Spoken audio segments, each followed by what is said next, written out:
Ome Manus uit de Boomstraat was niet kostelijk geweest. Na een ingespannen, braaf en werkzaam leven had hij zoals dat een rechtgeaarde Amsterdammer past zonder waarschuwing ineens de geest gegeven.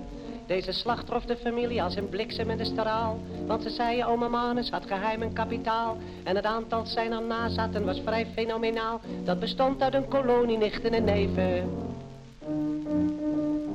De verdeling van de rijtuigen veroorzaakte een paniek. Lange Thijs wou in het eerste rijtuig stappen. Toen nam iemand van de treurende een steekbeitel ter hand. Werkte Thijs daarmee heel rustig van de trappen. Lange Thijs lag chic in het zwart met hoge hoed in het portaal. Maar zijn vrouwtje vond die wijze van transport iets wat banaal. Als die eronder leidt zo gilde ze de gaanje aan het staal. En inmiddels stond ze blauw naar lucht te happen. Hein, de kastelein van het hoekje, had zijn dochtertje gestuurd. Met een tak witte seringen in haar handje. Heftig snikte hij op straat, verliezen hem een beste vriend. Maar de porter zei, zeg maar, je beste kleintje.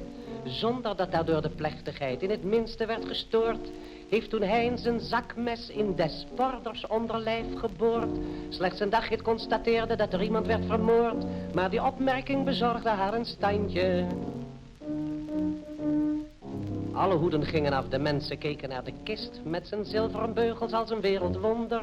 Heel de buurt zo vaak verdeeld was het vandaag toch roerend eens. Ome Manus ging er knap en degelijk onder. Blijke Willem hield zijn hoedje op, zo was hij in de war. Maar zijn buurman riep stuk vullis, neem je gassie van je knar. Hij ontving één stomp, toen lagen al zijn kiezen op het trottoir. En hij lispelde, wat heb ik aan dat gedonder. Aan de groeve sprak de voorzitter van Manus Hengelaarsclub. Dat die Manus als een kameraad wou eieren. Manus lustte wel een borrel, maar zijn spullen waren best. Daarop ging de kapper heel ontroerd oreren. Manus, beste ouwe dalver, nou lig je in het slaak. Ik ben maar een arme scheerder en ze zeggen jij was raak. Maar daar beneden in dat kuiltje binnen me allemaal gelijk. Want met magere Hein valt niet te marchanderen.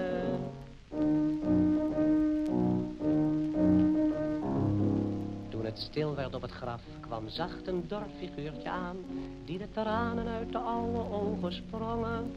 Tante Betje, Manus huishoudster, stond krom van harteleed aan de kuil, terwijl de vogels jubelend zongen. Heel voorzichtig lei het ouwetje met sidderende hand twee verlepte witte anjers in het vers omwoelde zand. En ze stamelde gebroken door haar tranen overmand.